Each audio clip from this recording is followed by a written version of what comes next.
Hey guys, welcome back to another episode of We Believe to You, a paranormal podcast. I'm Michelle, And I'm Eric.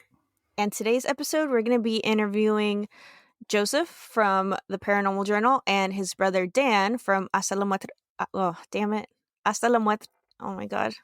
Hasta La Muerte Chronicles. Hasta La Muerte Chronicles. Only took me 3 tries. Yeah, it's gonna be a lot of fun. They have a big announcement, and we're recording on the day of That big announcement. I'm gonna let them talk about it, so I'm not gonna spoil it.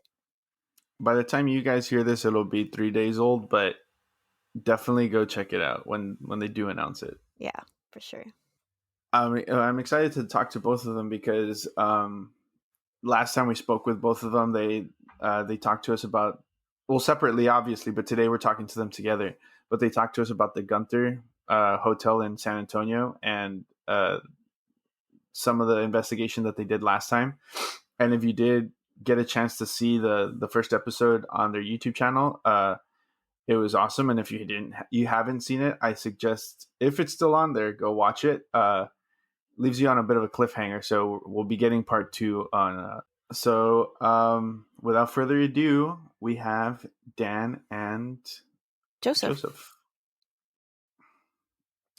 All right, guys. So we're back again with the Paranormal Journal and Hasta La Muerte Chronicles. We're excited to have them on because they recently went back to the Gunter Hotel to investigate. If you guys went on their YouTube channel for that first episode, if you caught it, they were investigating the Gunter Hotel where there was a murder that took place. And this time around, they went back and they investigated other parts of the hotel as well. So only thing is, now, if you want to watch their episodes, you won't be able to watch them on YouTube anymore. So I'll let them explain a little bit more. I don't know if you guys want to reintroduce yourselves and jump right in. Yeah. So I'm sure I'm Jay Mendez. I am the lead investigator for the Paranormal Journal, and my brother. Dan Hernandez with Hasta La Muerte Chronicles and investigator on my team. So Dan works as our case manager, basically, for the Paranormal Journal. He finds all the cool places that we go to and looks up all the crazy stories and the background history to where we're investigating. We really like to go in depth and find the story as to why places are being haunted, rather than just going and finding locations or going to locations that people say are haunted without the context and the background of why they are. I believe that if a place is really haunted, why, or what's the story behind it? And my brother's amazing at finding out why they are and what the background history and what's causing that place to actually have a history of and the connection to it being haunted. So that's what he does, and he's amazing at it. So that's where we hooked up and decided we're gonna do this together. So Sweet. That's awesome. Yeah, because what's a haunted place without the history? That's the most important part. So Exactly. yeah, no, I mean the story's like 90% of it, man. I mean, half the time, and a lot of things in the paranormal field, like sometimes you don't get, a lot of the history behind it. And sometimes when you go into an investigation, you don't get a lot of evidence either. So, a lot of people think that when they see a lot of these shows on TV, which I'm not dogging on them or anything like that, but, a lot of times in a paranormal investigation, you don't get a lot of evidence. Sometimes you don't get anything at all in a whole night. So, I think if we're doing an investigation, we put the show out there. I think most of his work in telling the history and getting the articles and everything that we put into it makes it that much more interesting. So you don't always need the paranormal investigation to make it that much appealing. It's all about the story. And I think he does a lot of that for us. And if we don't get any evidence, at least the story is what keeps people entertained and interacted with us. So. makes sense. No, I agree 100%. Just to add to what he was mentioning, like right now I'm working on another story. I have 4 other stories that I'm working on. We're looking at on also La Muerte side. We're doing a YouTube channel to make a story where we're telling the true crime or maybe even a history. And one of them that I'm working on is a serial killer just south of Bexar County area, San Antonio, south of San Antonio, and it's on a serial killer that was back in the 1930s, and apparently he was hacking up women's bodies and throwing them into the alligator pond. Some people have done the story already, but have not actually gone to the location of trying to find where his old tavern was, because it was a record that that city, as it was developing, wanted to get away from. So the location was lost. So I was able to go through the county records, and I found the location. Wow. Wow. So we're going to be doing a story on that, and if something that could be paranormal there, Paranormal Journal will be out there investigating that, and I'll be doing the history portion of it through Hasta La Muerte. That's That's awesome. So just a little case, stuff. yeah. Yeah. No, those are some of my favorite podcasts when it's like a true crime paranormal podcast sort of situation. So if like you guys can like make that like into episodes and like videos kind of thing, it's just a perfect combination for sure. Yeah, when the information is there, it's it's that much more interesting. I mean, I really, there's a lot of history, and a lot of people go to locations that are apparently haunted, but what's the story behind it? Who's haunting it? Why are they haunting it? And that's kind of what we want to get to, and the stories behind it are just so interesting. Like that's what we want to bring to people and let them see it. It's not like we're trying to just be entertaining. I mean, the stories alone are entertaining, but the investigation, if it doesn't bring anything up, at least we know we went to a location and told a story and told facts about, history, so it's pretty cool. Yeah. I mean, I've always been one to like whenever I've had an experience anywhere, I've always wondered why, like you guys said, why is that happening? Who is it? And stuff like that. Yeah, no, this guy, like, we were just talking about it yesterday. We were following up on it yesterday. And, I have a friend that I work with that lives in Elmendorf where, it apparently happened in. And they're like, oh, no, that place is still there. And I'm like, no, I don't think it is. And I was like, my brother keeps helping me pretty well with this stuff. And he's looking through Bear County records. He's looking through everything. I'm like, I'm pretty sure it's not there anymore because I trust with his research, and he digs deep. Like he digs really deep into it, and so like, yeah, no, it's not even standing anymore. But that's what's cool about it. I love that he has the time and the effort to do all that, and it makes the story that much better because we know the actual facts behind everything, and it's not just like, oh, this is the place and we're going in, and later on we find out no, that wasn't the actual location. So So yeah, I mean, when I'm going to be doing the story, I'm going to also be presenting the facts. How did I find this record? How did I, the newspaper clippings and everything, the time that I put to that, to show the proof. And it's like I'm not just saying it just because I'm saying it and believe me. I'm going to show you the proof as to why this is the location. And so I was able to find that record, and it was not easy, but it took a lot of research and a lot of just time to sit there and go through that. And that's kind of the same thing I did with the story that we filmed over at the Gunther Hotel, is sitting there and actually going out and reaching out guys that have already done this investigation, talking to the officers that, well, some of them have passed, but some of their relatives are officers that know about the case because they're like, yeah, I remember my uncle working that case, and he was the lead detective on that Gunther Hotel. So I interview them. I get information from them as well, or like, what do you have any photos or such like that from that time? Another person that wrote a book on that particular murder in the Gunther, and he's really done that guy, yeah, a lot of information, and that's the guy that I know I'll go to and ask them, what kind of information did you get, so they can help us with our investigation. We can put the facts, not just coming up with stuff that's not true, Dude, and his book is, I looked it up, is like on Amazon, it's like $100 and something dollars. Yeah. Like, dude, like his book is like one of a kind. Like there's not very many out there. Yeah. No, it's a big, thick investigation. Like he has dug deep.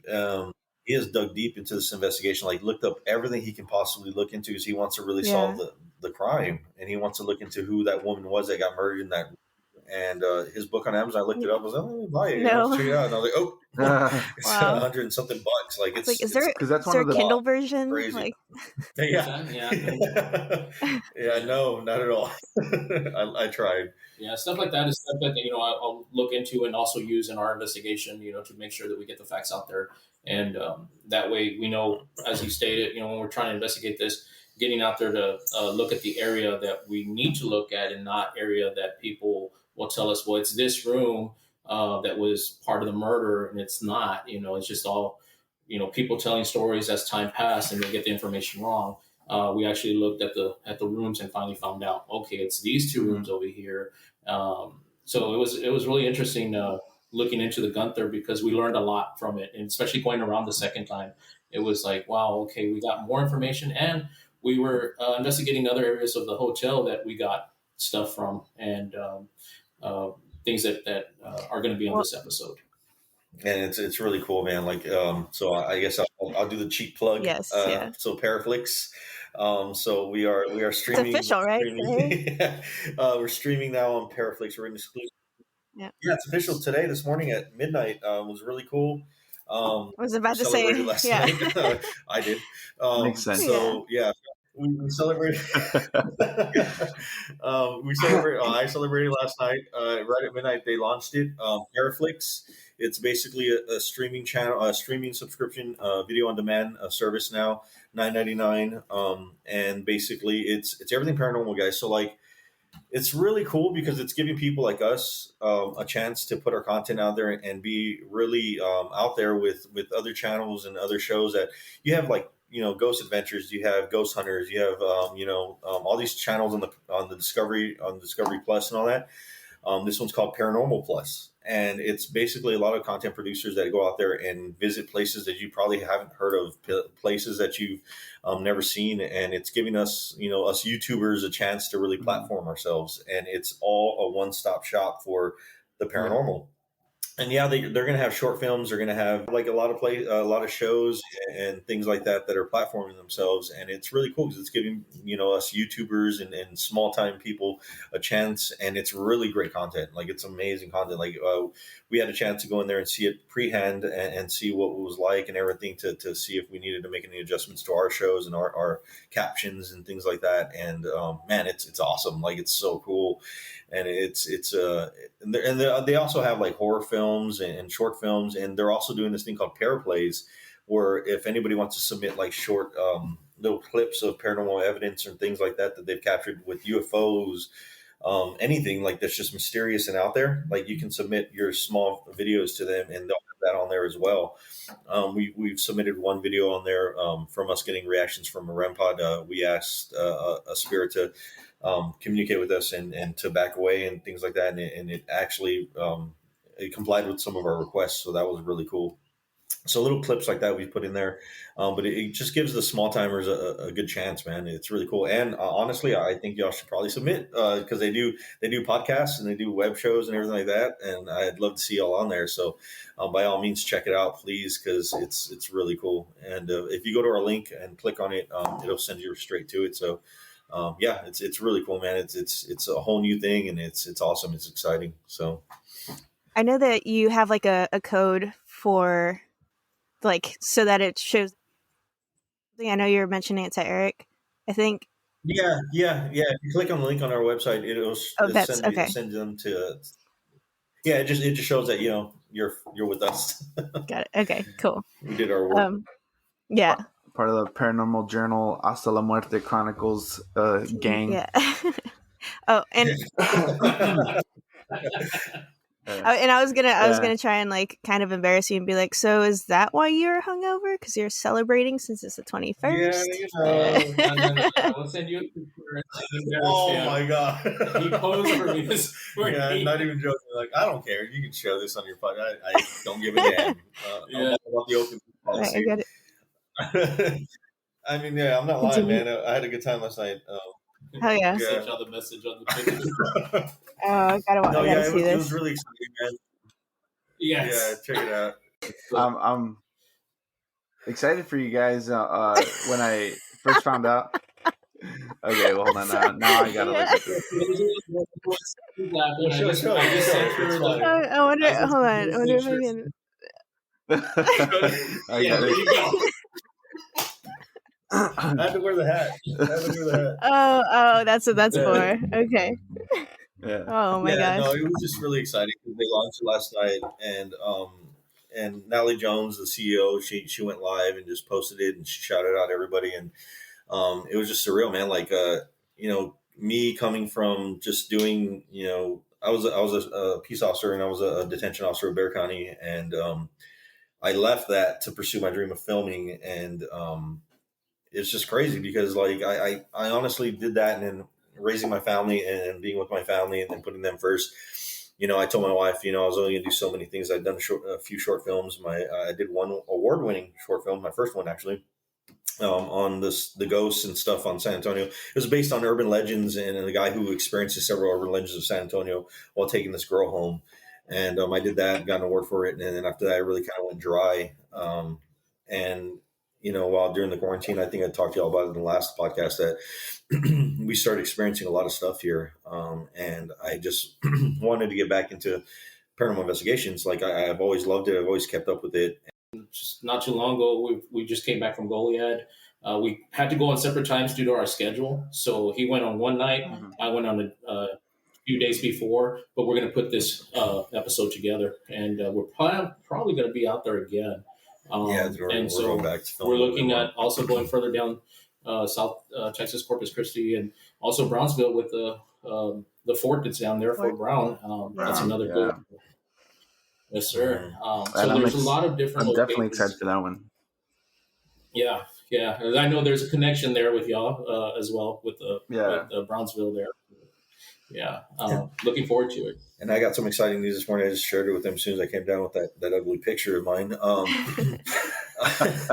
got really woken up to some exciting news. So there's a place, and I can't disclose it just because for probably legal reasons, and we don't want to cut our chance of getting in there. But there's a really old place here in San Antonio that I've emailed and everything because they shut it down and they're going to turn it into a hotel.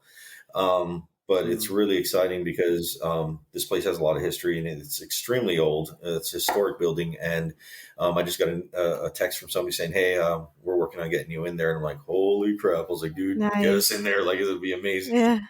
So you got that going. That's awesome. Yeah. And like I said, this last investigation at Goliad was really cool. So if you don't, have you heard about the Presidio La Bahia? Have y'all heard about that location or anything? You didn't? Yeah. No. So like, yeah. No, so he told us about it, but not like the history. Yeah, so the history behind it is basically it was built in the 1700s. It was a mission built in 1700s. 1747. Yeah, there you go. The nerd over here knows. So it was a mission built. It was moved from Louisiana over here, I believe. So it was. I know my history too. It was moved over here.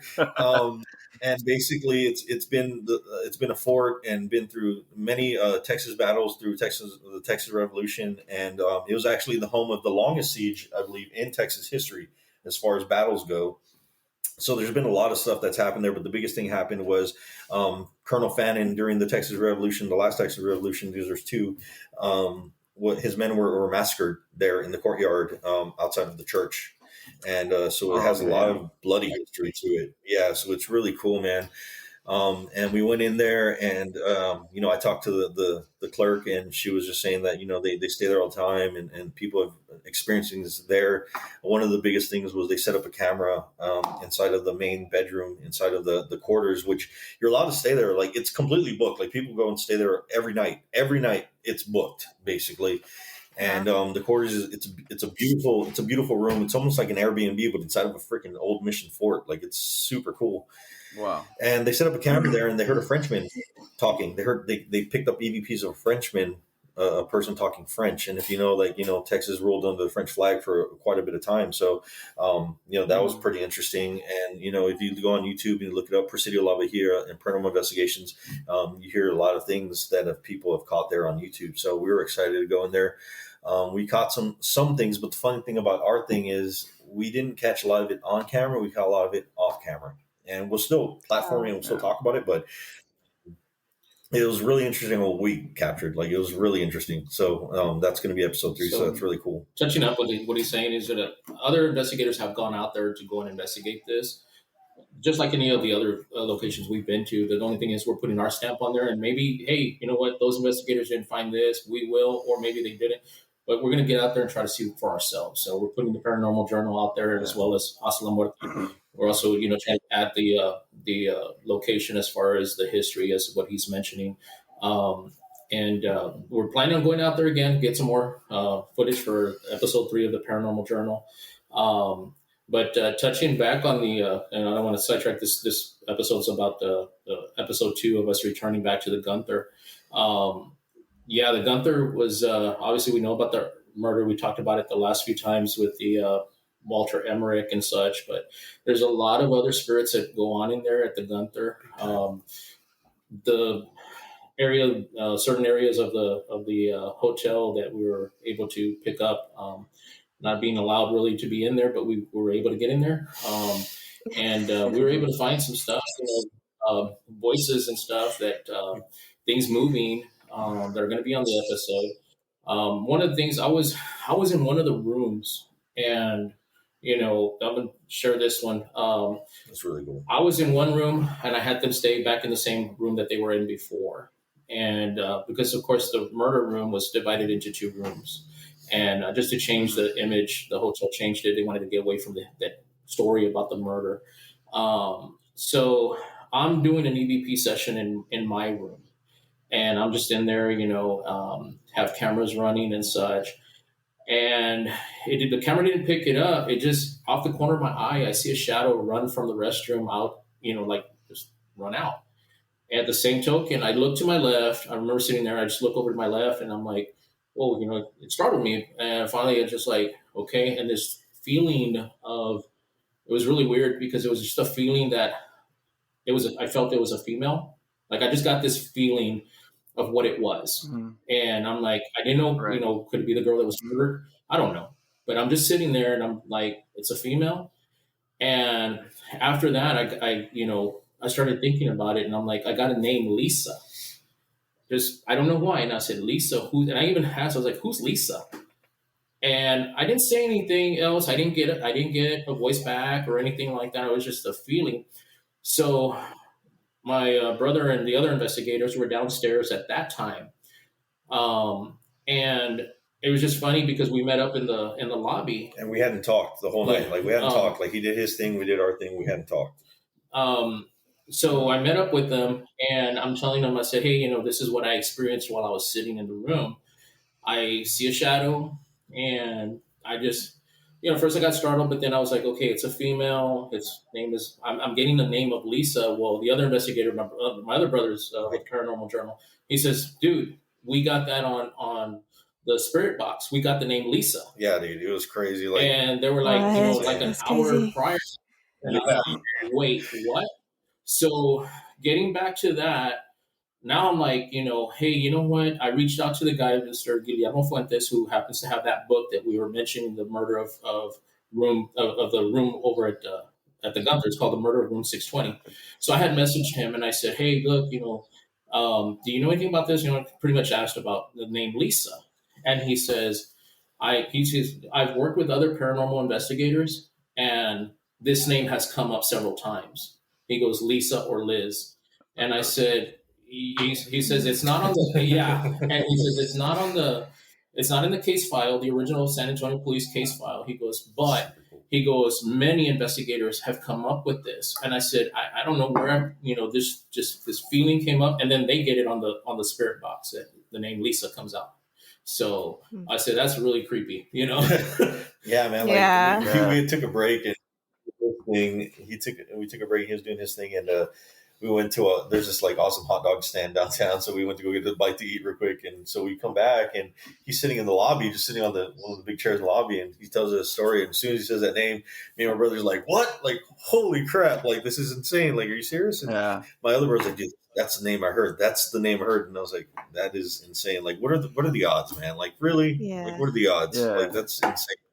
So I just think that was a really cool breakthrough. So we show that in the episode too. And what's funny is, and I'll do a little spoiler here, is that we didn't get a lot after we met up with him. We tried to do some EVP sessions and stuff like that. We didn't get a lot with him after that.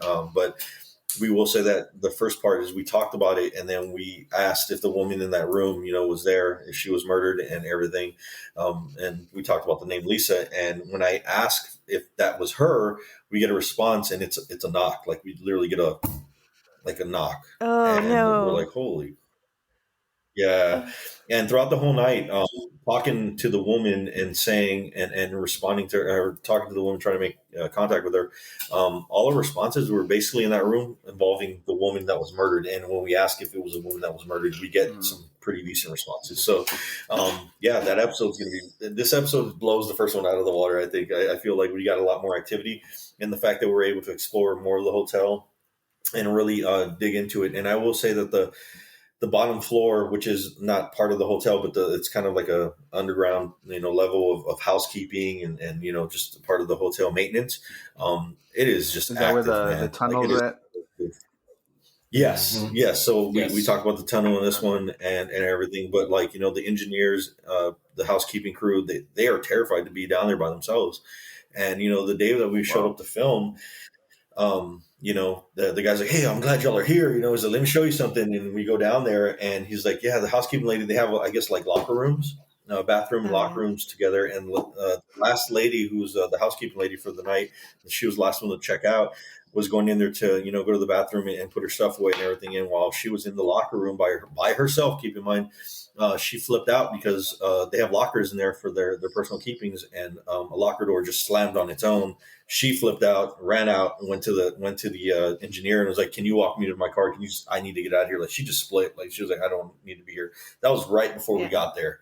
So when we did our investigation, like, we saw that there's plenty of stuff going on in there, man. Like, and we got some pretty good evidence on this episode, man. It's really cool. Like, it's by far as one of my favorite times to go and get creeped out. It was super cool. You're doing a really good job of hyping up this episode.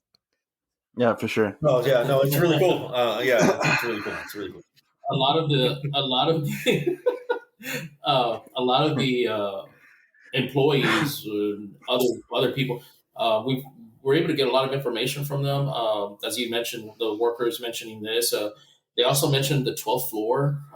That one of the workers was she was tending to the room and fixing it up, and she ran from the 12th floor to go get this same engineer. He happened to be the guy to come tell us, and he says, "Hey," he goes, "Yeah, the 12th floor, man." He goes, she walked in and she sees somebody standing there, and she, said he was a little transparent, and she yelled and ran out. And so, of course, she's calling him on the radio as he gets up there, and she's telling him, "Go check it out. There's somebody in there." And he says, "There's nobody in there when I looked." And she says, "No, I'm not working this floor anymore."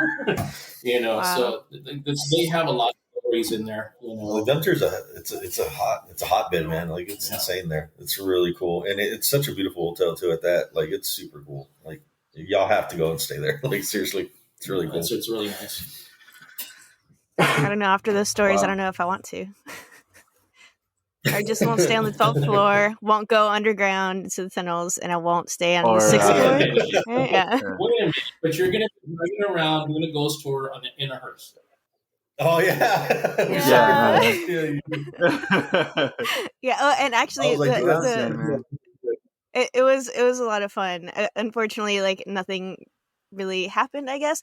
But I will say, the very last stop that we stopped at was the house near the UT Tower that you're talking about. I already forgot. Yeah. Yep, I remember. And she Yeah. brought us up to Yeah, it. Yes, yeah. She brought us up to it, and she's talking about the house but didn't name it yet. And then so I'm just like listening to her talk, and then she names it. I was like, "Oh, I know that." Wait, never mind. And she's like, "What?" And I was like, and I was like, I just, and so I had to, like, go into this. It's because I have a podcast, and, like, for my brother, and, like, we interviewed, like, this paranormal investigator, and I, like, went into all of it. And so, like, so I know about this house, but it was just really cool to, like, you were talking about it, and then, like, not too long later, like, I actually get to visit it and see it. We couldn't go inside, unfortunately, but it was just even creepy on the outside. Right. Yeah, and then I mean, you added to the story, because I heard that last podcast when you were bringing that up about about your tour there. You did mention about the black overcast when she was seeing about the clock tower, and then of course we had the shooting going on at UT because of a black casting a shadow. I knew about that story. Of course, I didn't share that with you. We were just barely brushing up on that, but yeah, I was pretty glad to hear that podcast when you heard. you heard about that and you were like, hey, I remember this house. I was remembering you driving around in a hearse. And I'm like, wow, okay, that's something I would like to do. It's a little cramped in the back, I will say, but it was really fun. It was a good time. Oh, cool. That's awesome. No, Yeah, it's because you had to be there like this. Yeah. Exactly. Yeah, that's how it was built. Yeah, no, that's very interesting. Yeah, definitely. I would love to start moving, instead of just going south. There's so many places here in Texas, South Texas alone, and I've been able to chat with other investigators that cover South Texas. There's a couple of them that actually want to join Hasta La Muerte as investigators with our team. That do pretty much what I'm doing. They do the true crime, and they also do. They don't really do investigations, but they do the stories that I'm doing. They did touch up on one of them, the Alligator Man.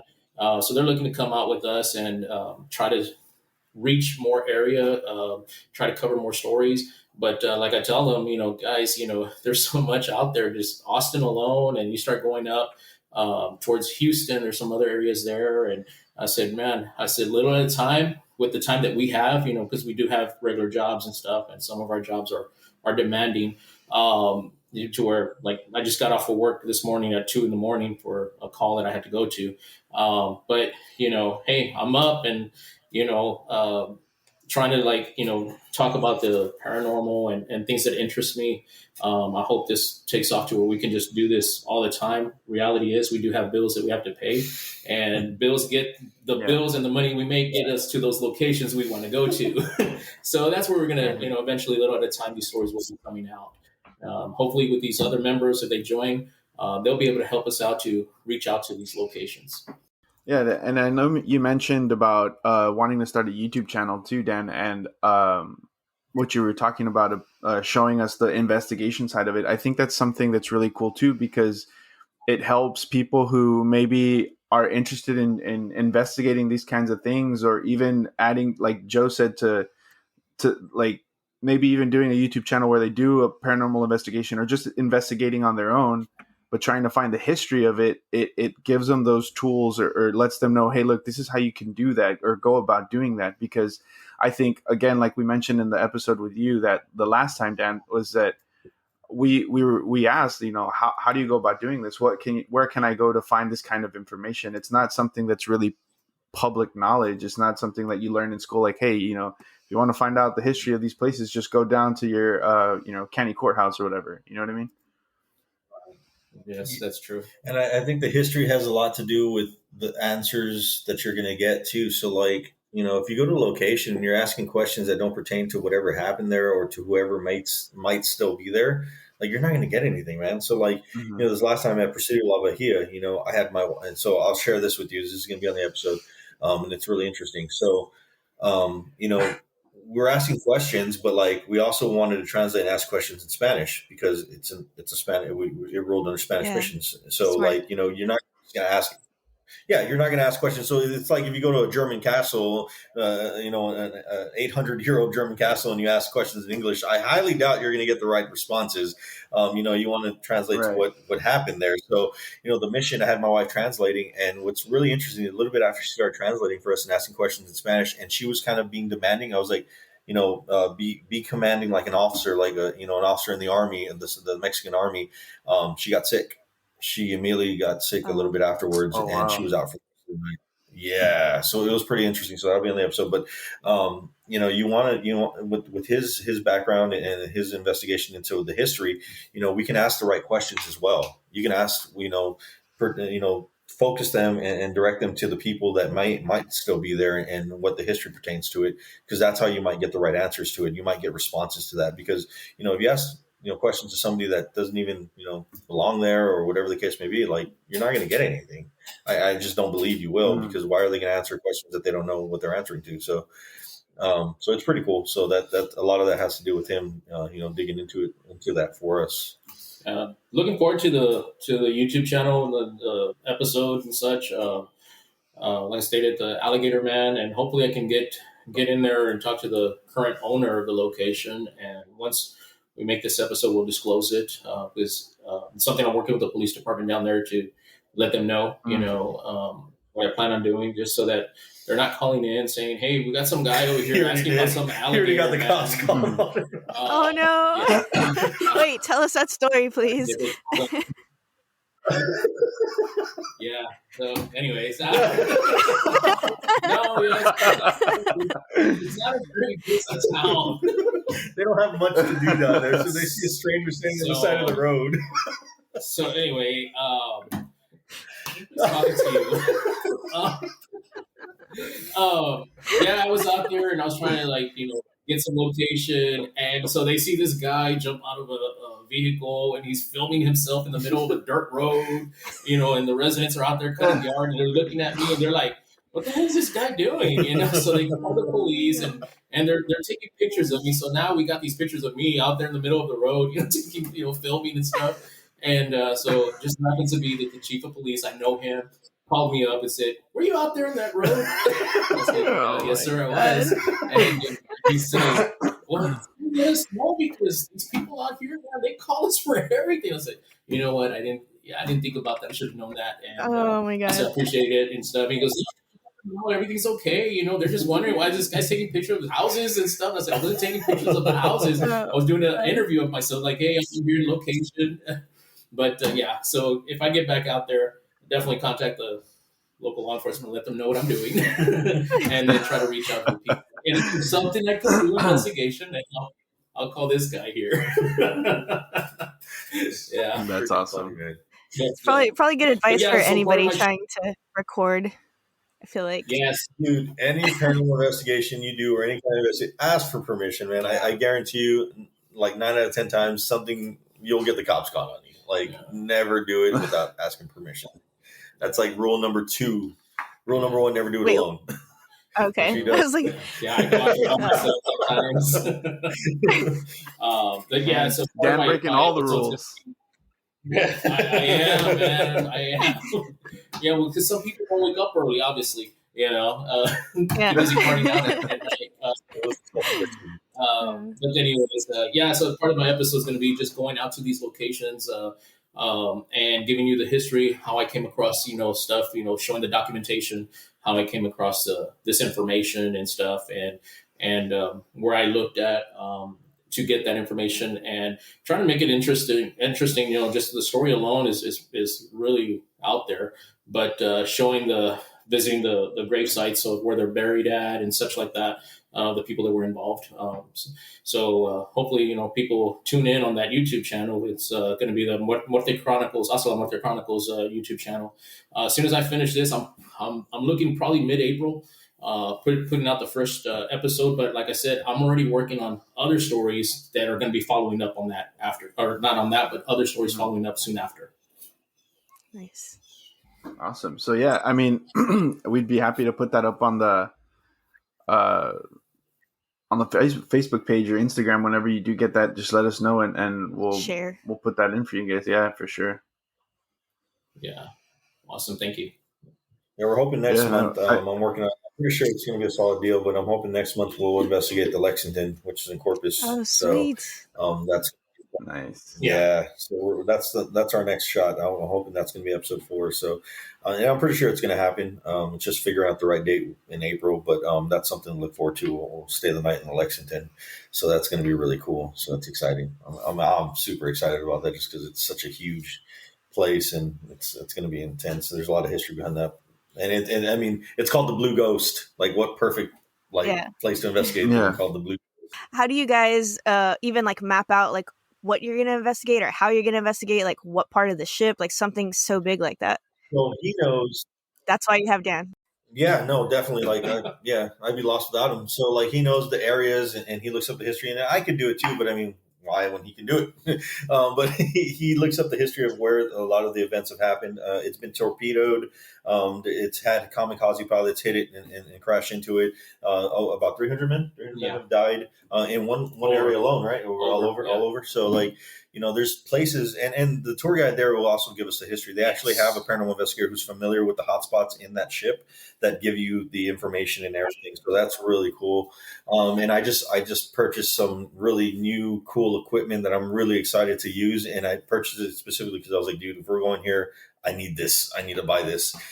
So yeah, I'm texting like, dude, I just got this. Dude, I just got this. Like, I'm all excited about it. Some new equipment that we're getting in to really help with that investigation, because I believe, like, one of the things is the EDI. The EDI Plus is it's a multi-tool. So, and it's probably the most scientifically proven tool that gives you real factual evidence. Because everybody knows that paranormal investigations isn't a really studied a study that people get into. It's not factually proven, I guess people can say. But this tool really gives you the facts. So what it does is it measures vibration, it measures EMF detection, it measures temperature, pressure, humidity, everything. So if you say you got a cold spot and you're holding this sucker in your hand, basically it'll tell you if there was any fluctuation or change in the temperature or area surrounding you. So that's really cool. So I just purchased that, and the vibration part I wanted for the stairs. The Lexington, of course, is filled with nothing but ladders, stairs, stairways to go from room to room. There's rumors of them hearing, people coming down the ladders, coming down the stairs. So I want to see if I can capture that, see if we get any indication of people actually walking down the stairs. I also bought a new laser grid, which measures size, proximity, depth, everything. The GS2 laser is really cool because what it does is it maps out an entire room, and it will like basically tell you anything that's it'll tell you anything that's in view with the laser, basically. So like if anything comes in the laser proximity, it'll give you all the facts of what's going into the laser. Like, it's super cool. So, and it logs it all into data. So I'm really excited about this investigation. Hopefully we can get some cool things. So there's a lot of activity that happens on there. So we'll see. So yeah, I was trying to mention earlier on the Lexington, several people have gone out there, and they welcome investigators out there. Several people have done stories. I mean, they've come from. I've talked to a few people from South Carolina. Some of the investigators over there have come to visit Corpus Christi to go see the Blue Ghost. But as I mentioned, we're going to do our story on it, put our stamp out there, saying, "Hey, we went out here too, and this is what we found," and add our touch to that investigation. Mm-hmm. I'm definitely going to be joining him on that one as well. Pretty much when you book this with the Lexington, as you mentioned, they have guides out there. They have rules and everything else. They will add where we're going to be, and it's not just us. So there's other investigators or other people interested to stay overnight and see what they get. So we'll try to push for the areas, the engine room that was torpedoed, some of the other documentation from prior investigators, that knowledge we're getting from them saying, hey, we were out there too, and this is what we found. So now that when we go, we have that information as well, saying, hey, well, let's go look at this area. Hopefully they'll allow us just to, go throughout the ship, the whole area. But I think they kind of, because of other people being there, they kind of guide you, like, you can have this half of the area and let them handle the other half. So I don't know. We're going to see when we get out there. Yeah, and apparently, according to them, they do take you to the hotspots. So that's really cool. So they take you to the areas that have really been active and where they've caught some evidence prior. So hopefully we can get some good footage out of that place and get some good evidence. We'll see. That's good. That makes sense. I know what y'all were laughing at. I'm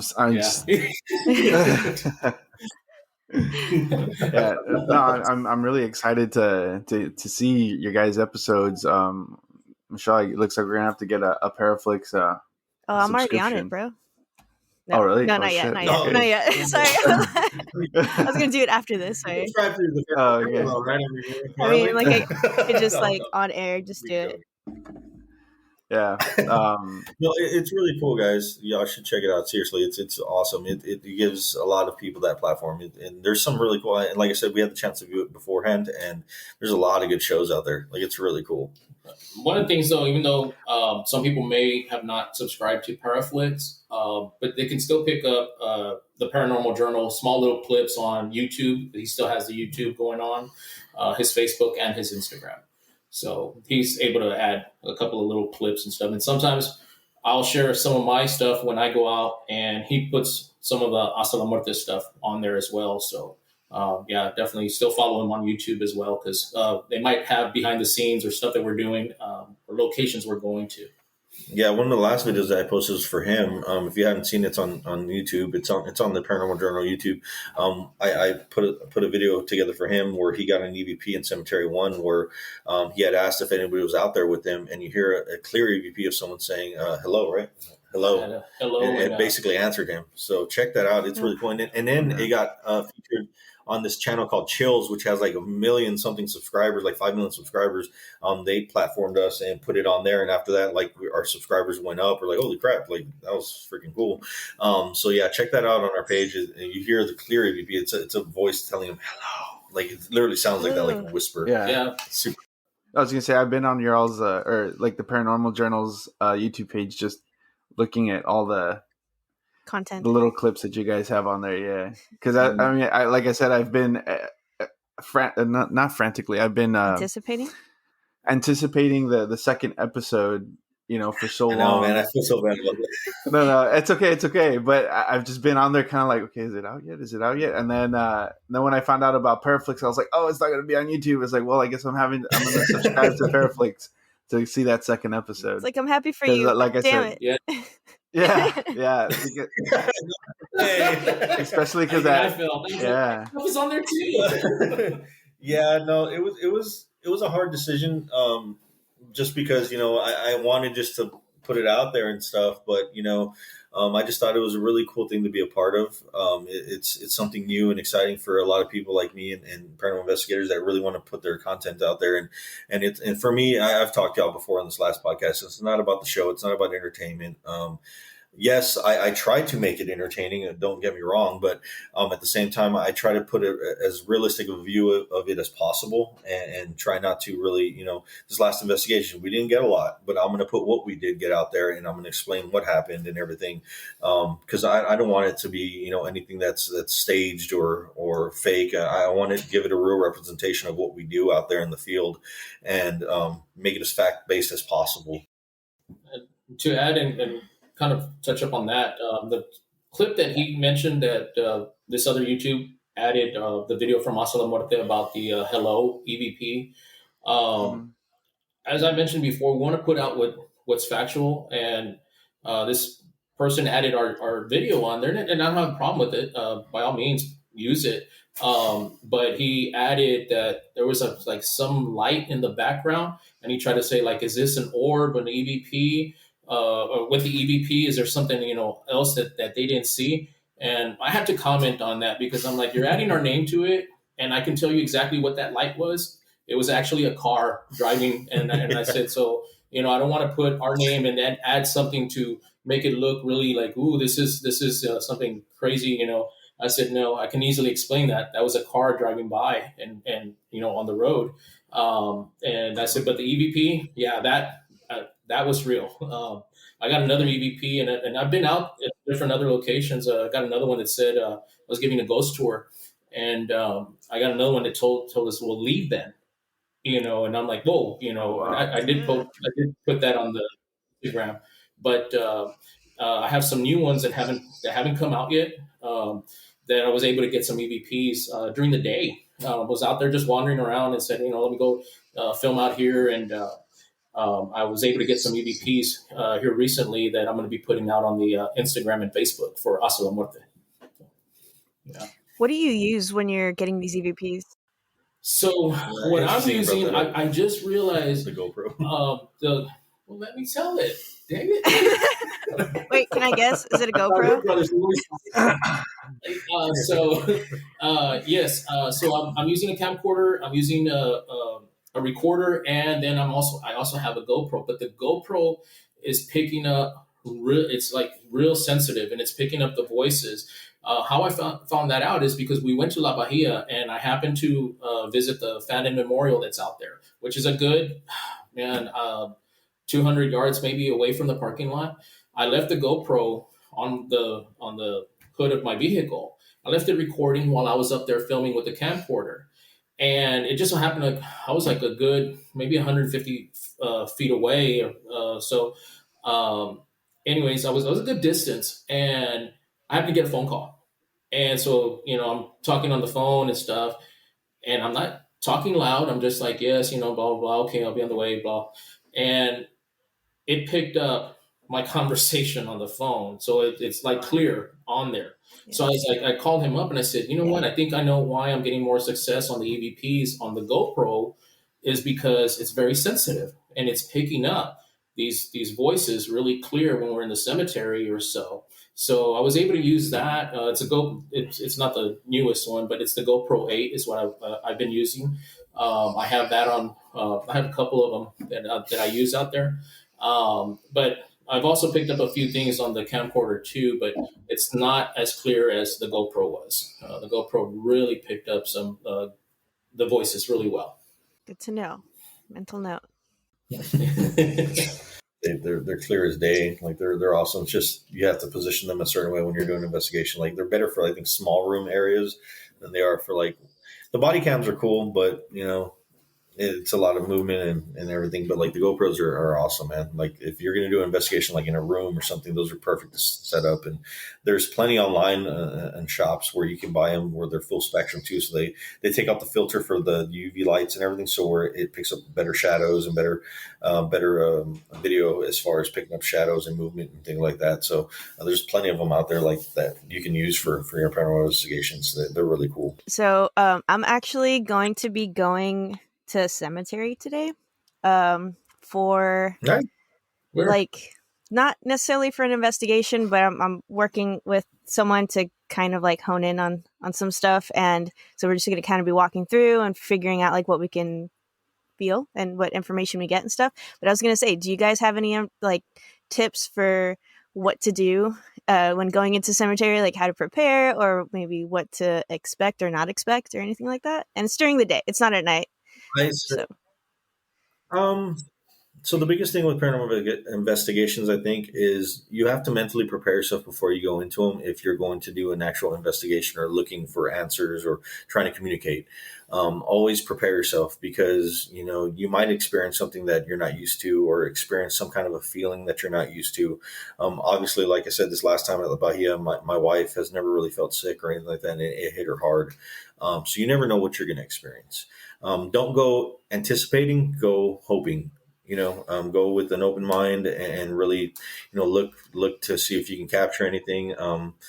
Be mindful of your questions. Ask the right questions. If you're on a grave, ask the questions to the person that's there. And also the biggest rule is, before you leave, always command and tell them that they're not allowed to follow you home. Make sure that you basically cleanse yourself of anything that you go into that place with, and ask that they stay there. They're not allowed to follow you. This is their place. This is where they stay. Because you never know what you're inviting with you or taking with you. So you just want to be real careful of that, because it might not be a ghost. It might be something, otherworldly, something that was never a human, something that was never an actual person here on this earth. So you really want to make sure that you make those demands and keep it where it's at, because you obviously don't want any kind of attachment coming home with you. And then to add to that, when saw you're asking Dan, your questions, pause. Mhm. I was gonna say What's I saw Dan shaking his head up and down when you said about stuff following you Yes. home. Did you break another rule and have something follow you home? He'd be the one, dude. I broke my rule. He followed me.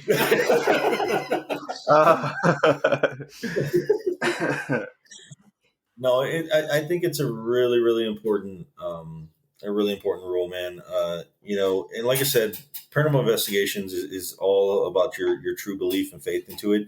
But there's too many incidents out there to where people have experienced to where you can honestly say that, oh, that's not real. Like, no, it's real. It's out there. It happens. And and whether you believe in it or not, I mean, what's the harm of making that demand? Don't take the chance. You know what I mean? You don't want that crap following you home, man. If it's malevolent, or it's something that's not nice. You don't want it coming home with you. Definitely. Yeah, so going to touch up on that.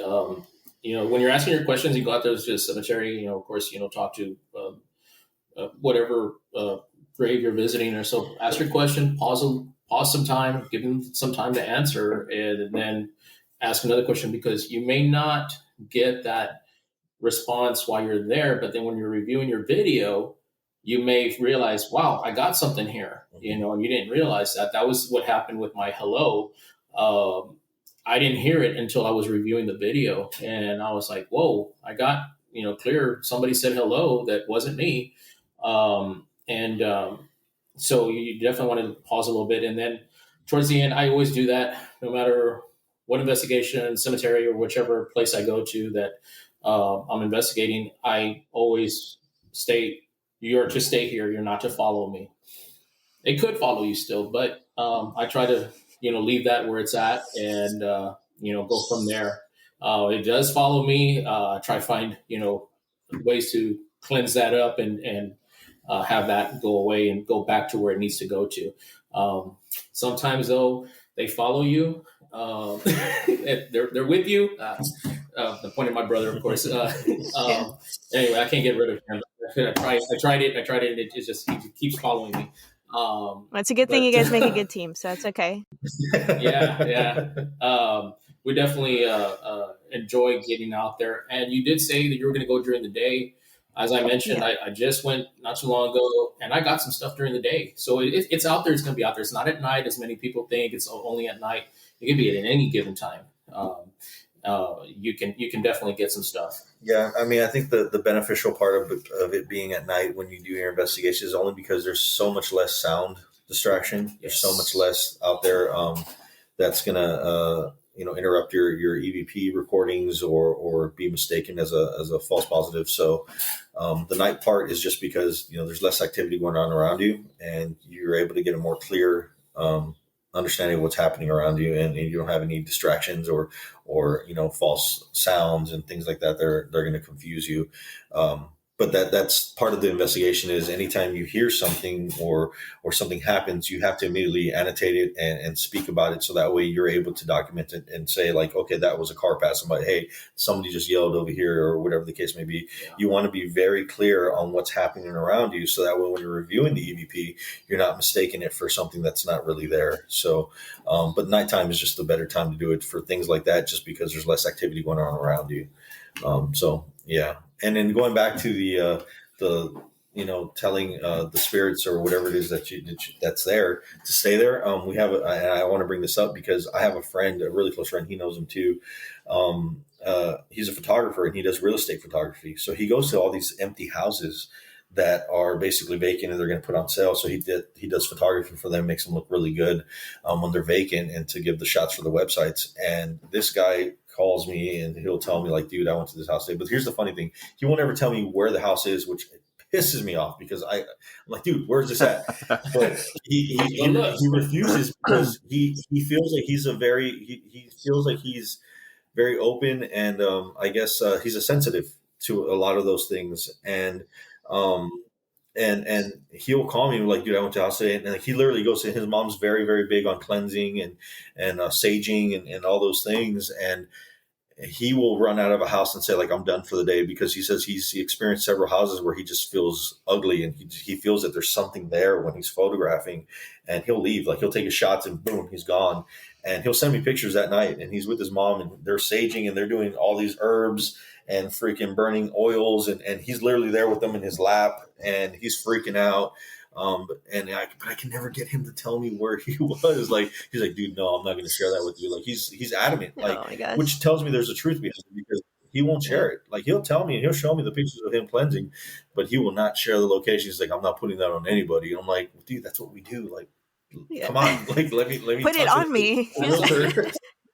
They're running out, we're running in. Yeah. It's like a firefighter. There you go. Yeah. Exactly.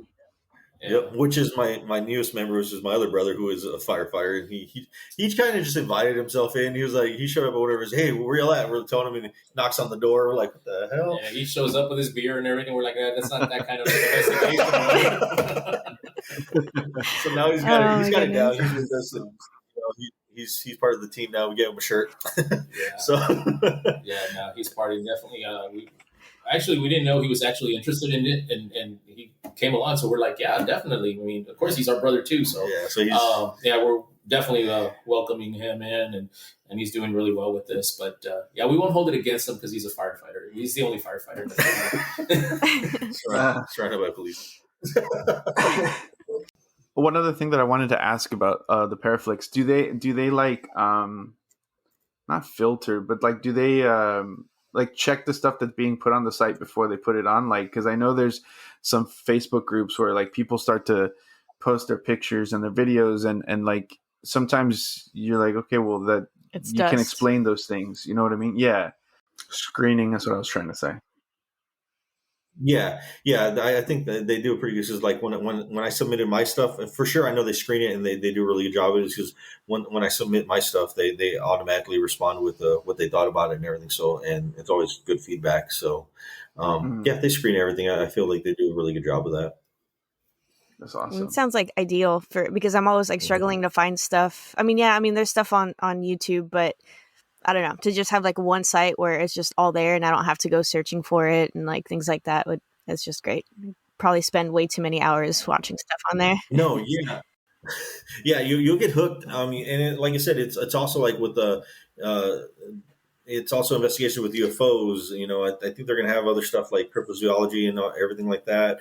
And they even have Nick Haunted Diary, which is like a class where they have mediums and they have psychics and they have people that deal with magic too, and Sold. they give classes. Yeah, no, they do everything like that. And Nick Haunted Diary, the Haunted Diary school. They have their shows on there, and they'll have like live podcasts and everything like that as well, where they teach about all that stuff, and it's really cool. Like I don't know much about that kind of thing, but it's definitely on there. So it's a realm of all these things, and it's like I said, it's super cool, man. And that's why we wanted to be a part of it, because it's really giving the people a chance to show their talents and show what this realm is all about and the paranormal. So it's really cool.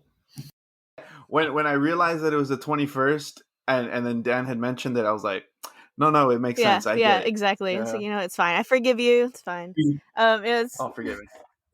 No, literally, it was 9:45 or 9:40, and I'm not gonna lie, he called me. I looked, and I was like, and I just threw my phone.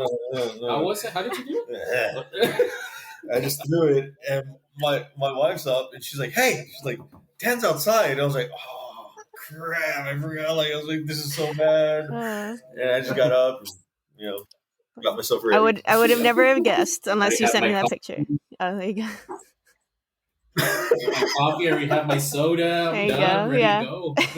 Oh, Talking, sorry, be quiet. the lady. So no, like y'all's EVPs. They sent me some EVPs. I didn't tell you about this, but they sent me some EVPs and that they had recorded on their last podcast or two different podcasts, and it was we tried to distinguish what it was, but the fact that the person was talking at the same time that the EVP went off, it was really hard to distinguish what they're saying because we drowned everything out and we drowned out the noise and all that good stuff. But we weren't. It was just really hard to distinguish what it was because we couldn't separate the two voices from each other. You know what I mean? We could only drown out the background noise and everything else, pull up the decibels, and there's definitely something there. I will say that when the woman was talking, it definitely sounds like a child in the back or a woman in the background. I'm sorry, it sounds like a woman in the background, and then the other one sounds like a child. Mm-hmm. And did you ever find out if it was a child there or not? So I mean, he says that he does have a little girl, but he's like they weren't anywhere near my office. He was like I was locked in my office like by myself, so like there was no child in the room kind of thing or outside the room. But and I was just telling my brother, actually, I went back to listen to the episode. I was about to say and I actually cut it a little too short, like because it says something like "Hey, mommy" or like whatever, right? It says something, and then there's like a long, like stretched out note after, like I don't know, would you say like a hum or like it's like a it's because the thing is when we first heard it, what we thought was like a "Hey, mommy," but then Michelle's boyfriend heard like what did he hear? Like who are we or something like where are who we? are we? And then I think him and his wife, the where we got the Craig, him and his wife, where it was something similar to "Who are we?" or "Where are we?" something like that. But so we hear that, right? And then immediately after, it's like I was telling Michelle, it's like a or like if somebody stuck their tongue out and was like going type of thing. So like you like, and it's and yeah, we hadn't heard it before, and she told me, hey, look, you know what? I think I cut the the clip too short, and then I go back and I listen to the actual episode, and yeah, you can hear it. Like you hear the little kid talk, and then almost immediately after that, you hear that sound. Like, and it's like it's extended, you know. But he's still talking at the same time, so it would be the same situation where like you I was can't like hear it. blasting my ears, like trying to. I put it on full blast, like trying to ignore what the person was saying and hear the EVP, but like it's hard. Yeah.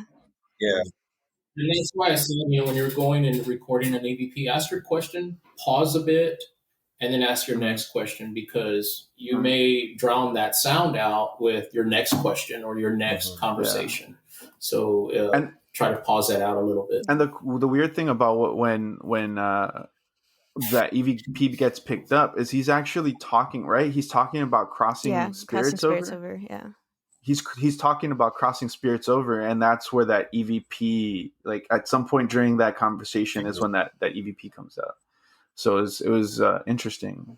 Yeah. And then with the lady, I think that was on yours, right, Michelle? That was on mine, yeah.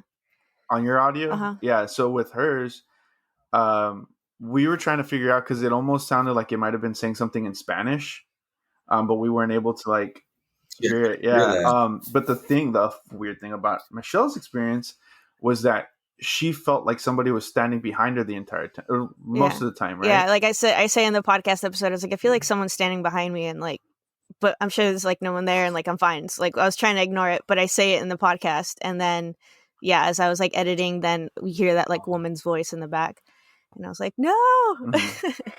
Cool. Yeah. And then when we found that orb, or when I saw that orb, we were she was in that closet, and it was over her left shoulder, which I guess is we're seeing her. It's on the right side. But I don't remember what we were talking about though. We were talking about, because I kept saying that, like, well, I mean, it kind of goes on with that. I feel like someone's standing behind me, because like around that time for a few months, I kept feeling like something was here, and that it was a female. And I was, we had brought her up again, and you said that you were having trouble breathing, like when you were thinking about her, I guess, like kind of like meditating on it and stuff. And then I was like, shut up. Like I'm having a hard time breathing right now. Like I'm just sitting here, but I was having such a hard time breathing throughout the entire like recording. Like I couldn't take a deep breath, but I didn't say anything because it was whatever. And then he was like talking about like the orb and like all that stuff happened. And that's just freaked out. I saw it first, like come down from her head and go back into those coats that are over there. And then the funny thing is, like, I'm starting to tell her this. Yeah, those coats right there. And then as I'm telling her that this orb that I saw went into the coats, it literally comes from the coats towards the camera and kind of like goes up over the camera type of thing. And the thing is, like I was telling her too, is like the closet door's in front of you, right? So almost like if it was going out of the closet, you know what I mean? So and again, it was like I was saying, oh yeah, I went into the coats, blah blah blah, and then all of a sudden out from that exact spot I was talking about, it comes out this way, and it was the same little point orb of light that I saw. So yeah, so it was pretty crazy experience. Only unfortunately we didn't have this feature yet on Zencaster, so we weren't able to record the actual video of it happening. Also, unfortunately, we were that was the time we were interviewing Dan, and Dan said that orbs are bullshit. So okay, I was going to add to that. Yes, orbs are bullshit. When it's recreated, I don't like it. Did any of us have any relations? Because you had something at your window as well, that was right? That girl. Well, yeah. In relation to that, like, no, I haven't seen anything since. And that was just me assuming that was the girl. I mean, I don't, just because that was like the only thing that was happening at the same time. And I'll be honest, like I haven't felt like someone's in the room with me. Like I haven't felt that not in a very long time, but at least for the last few months or month or so. But but I also haven't seen that shadow, so I don't know. But that was creepy too. Yeah, to add to the orb, if I can recreate it, call them out. Would you just sorry, we're brothers. We can fight. No, to add to the orb, I don't jump just if all I have is an orb. I don't go with that. But if there's something else, like I see orb floating on the camera, and then something moves unexpectedly, and there's got to be other things attached to that, and I might look at that like that's possible. Your situation, you were having a feeling, and Eric, you saw an orb going through, and so collaborating everything else together, possibly, yeah. But like when I'm talking about, I'm out there in the cemetery, and I got people telling me, "Hey, we have orbs," and I say, "Hold on, you want to see more orbs?" And I start kicking the dirt. Now I start taking pictures. It's all dirt flying around, man, or it's a bug or so. Yeah. Let's attach other things to it, you know. Yeah, So, have the backup evidence to prove it. So, Yeah. like if you have a REM pod, or like I said, the EDI, which measures temperature fluctuations and humidity and things like that. If you have an orb or something move, or some kind of a reading on another device that you have set up, then that's obviously like you connect those two together, then you got something, you know. But yeah, I agree with him. I was just Yeah, giving you a hard I time. put a video that I had. No, I know. These bullshit. Anyway, yeah, let's just make it about Hasta La Muerte and the paranormal here.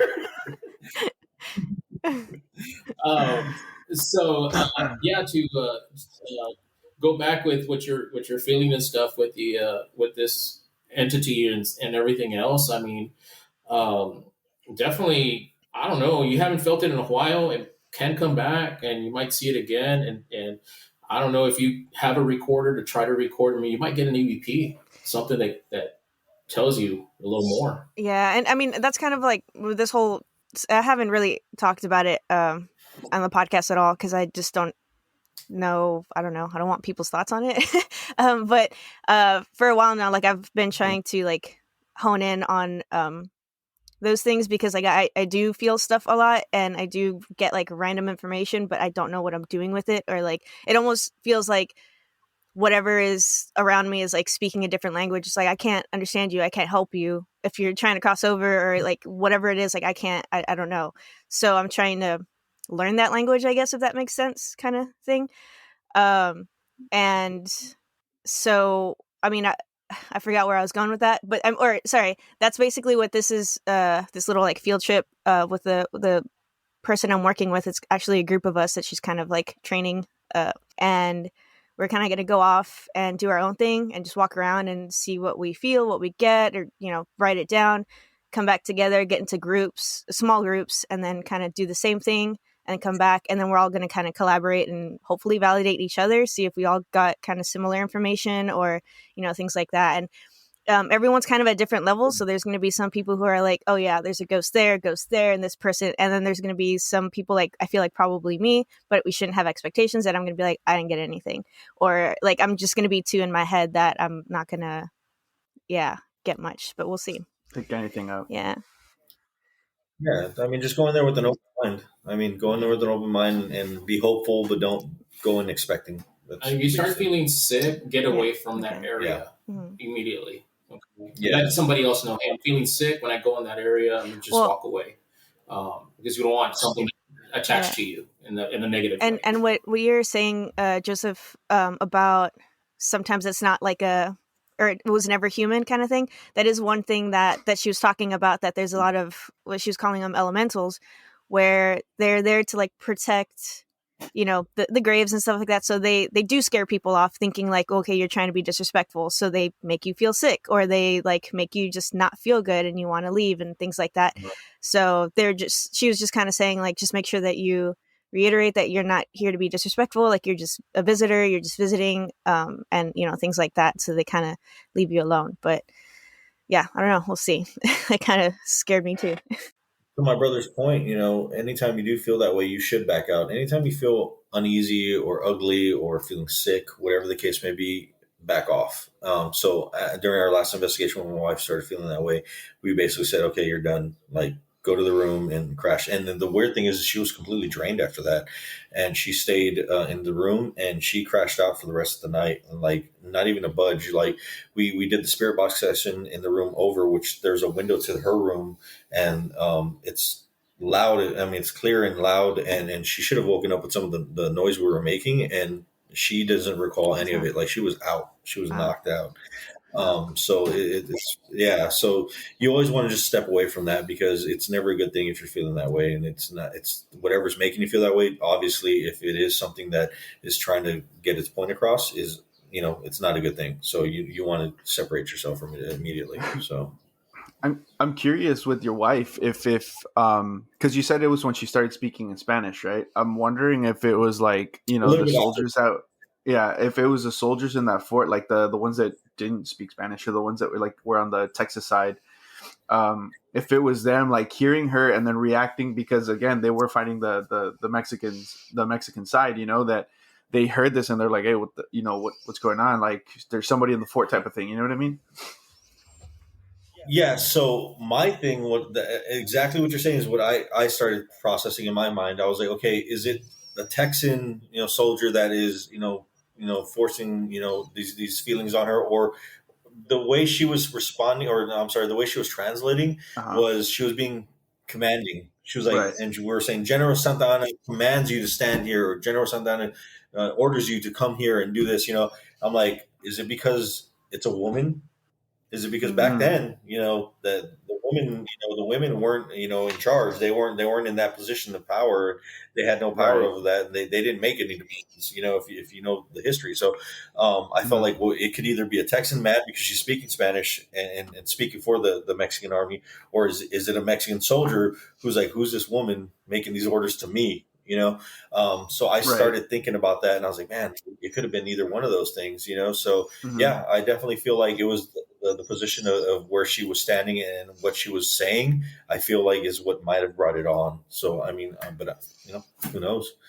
And it It's was hard it to was say. terrible. Like I'm going to edit this out, but I'll tell y'all, and then I'll just say it out loud. I had to edit this part out because when she first said she was feeling sick, I totally took it as like, oh, she's messing around, right? I was like, she was being funny. And I totally went to her with the EMF meter. I did the whole thing from Ghostbusters. So I went up to her head and I scanned her head and I was going to poke her like Egon does in the hotel, the first part of the Ghostbusters. And then she was like, "No, I'm like really feeling sick." I was like, "Oh," I was like, "I'm sorry." Like I thought she was just joking. Yeah, and I had to edit that part out. And I was like, "Man, I felt like a real It's Uh, like, why do I have to be the model that everybody's poking at? I felt like her total jerk because I thought she was like messing with me, and no, she straight up had to go. And after that, she left the investigation. We had her go sit uh, out the rest of the night. So it was pretty crazy. I know we're kind of promoting Paraflix and your newest episodes or anything, but do you guys, sorry, do you guys want to kind of direct people over there one more time, or have anything else that you want to promote?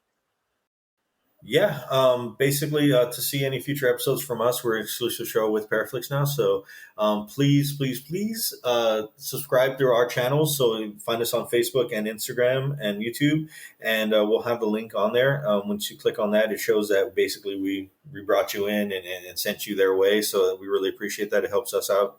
But definitely subscribe, man. It's really cool. Like I said earlier, it's a platform for a lot of paranormal investigators out there, and content from all over. You don't just have the main locations that you see on Discovery Channel and all these other places. These are places throughout the whole nation. They even have, it's global actually. So you're going to have places in the UK, places in Germany and things like that, all over the place. So you're going to see a lot of content from all over the world, not just, just the main locations you hear of. So it's really interesting. So please, please subscribe. It's a really cool, unique and brand new platform that's going to elevate, I think, this genre and this study. So it's really cool. And for Hasta La Muerte, it's free. Facebook, YouTube. YouTube's coming out soon. Hasta La Muerte Chronicles. Also, we have Instagram, Facebook, and like I said, the YouTube will be coming out soon. I'll be adding that on the Instagram and Facebook when the YouTube channel is up and ready, going with the episode. And it will have stuff from the Paranormal Journal as we team up.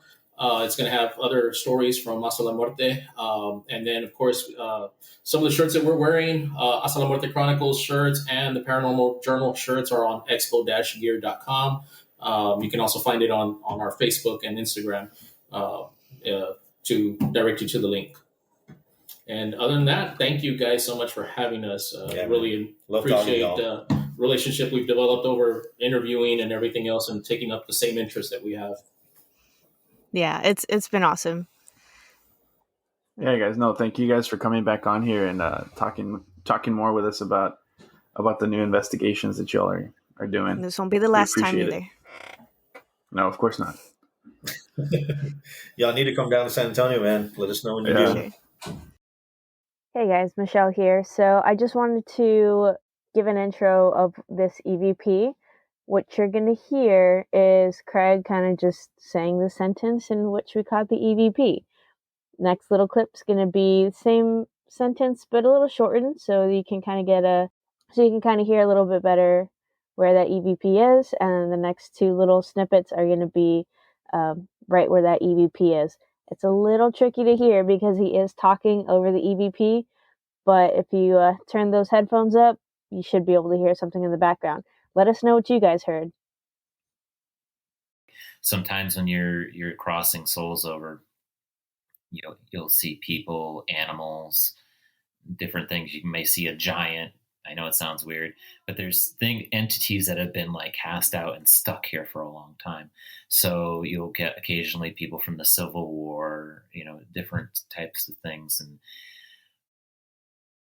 I know it sounds weird, but there's entities that have been, but there's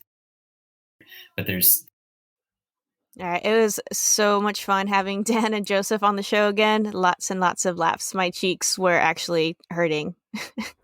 And I may have cried a couple of laughing tears for sure.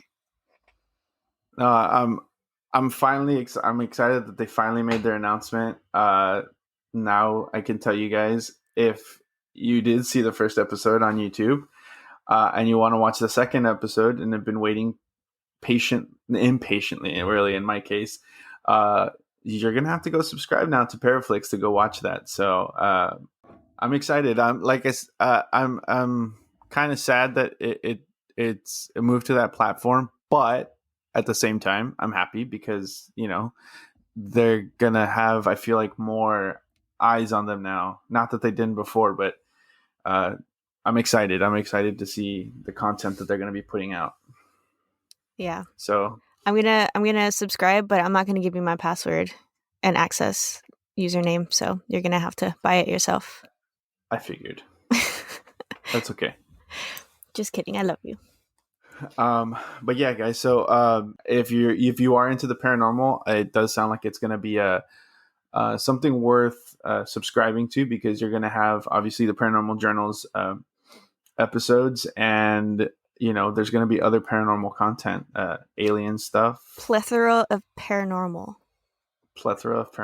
exactly. And I didn't know, but Dan from Hasta La Muerte Chronicles said that he's going to start his own YouTube channel now too. So I'm really excited about that, because like I mentioned, it's going to be cool to see how he does his investigations. So if there is anybody interested in doing stuff like that, or investigating things like that, or just wanting to learn the history of your town, like I guess it'll give you an idea of, how you can go about doing that too. So that I want to hear about that alligator man, serial killer. Yeah. So if you guys are interested, definitely go check that out. And if you guys have anything that you want to send to us, any stories, if you want to be interviewed, any feedback for us, like what you want to hear for deep dives and stuff like that, you can go ahead and send us a message on Instagram at We Believe Do You Podcast. On Twitter, it's WBDY Podcast. On Facebook, it's We Believe Do You with a question mark. And our email address is webelievedoyou@gmail.com. So if you want to send us anything, that's how you can reach us. We really want to hear from you guys, because we believe. Do you?